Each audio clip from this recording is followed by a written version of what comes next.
మీకు అవగాహనలోనే ఉన్నాయి కాబట్టి వాటి గురించి వివరంగా చెప్పకుండా నేను వాటిలో వచ్చిన కొన్ని విషయాల గురించి నేను ఇక్కడ ప్రస్తావించడానికి మిమ్మల్ని అందరినీ ఆహ్వానించాను. ఇవాళ 2 రోజుల నుంచి ఆ నలుగురు అని వస్తుంది. ఆ నలుగురు కొంచెం ఆ నెగిటివ్ షేడ్ తోటి, ఆ నలుగురు కబంధాస్తాలతోటి ఈ ఇండస్ట్రీని పట్టు. బాబు, ఆ నలుగురికి నాకు సంబంధం లేదు, ఆ నలుగురిలో నేను లేను. అసలు ఇది 15 సంవత్సరాల క్రితం స్టార్ట్ అయింది ఆ నలుగురు అని.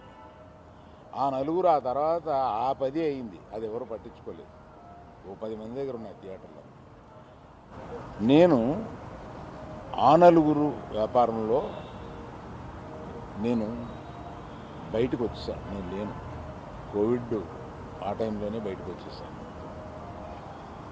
నాకున్న అంటే ఎగ్జాంపుల్ మీరు ఇలా చెప్పొచ్చు అనుకోవచ్చు, తెలంగాణలో నాకు ఒక్క థియేటర్ కూడా లేదు ప్రస్తుతం. తెలంగాణలో నాకు ఉన్నది ఒకే ఒక థియేటరు, త్రిబుల్ ఏ, దానికి ఓనర్.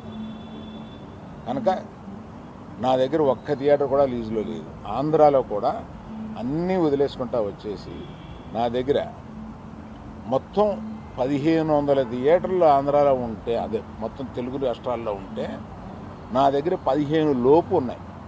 అన్నీ వదిలేసుకుంటారాగా అవి కూడా మా స్టాఫ్ తోటి లీజులు అయిపోయిన తర్వాత ఎప్పుడు లీజులు రెన్యూ చేయకండి వీటిని అని చెప్పాను. కనుక నా దగ్గర ఆ థియేటర్లు లేవు.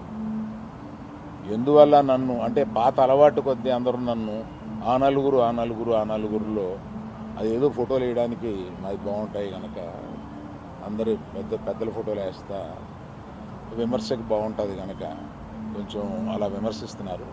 నేను దయచేసి మీడియా మిత్రులను అడిగేది ఏంటంటే, ఆ నలుగురు అని వేసేటప్పుడు నన్ను కలపకండి. నేను లేను, ఆ వ్యాపారంలో లేను. నేను అన్నీ వదిలేశాను. 1500 థియేటర్లకి 15 మాత్రమే, 15 లోపే నా దగ్గర ఉన్నాయి.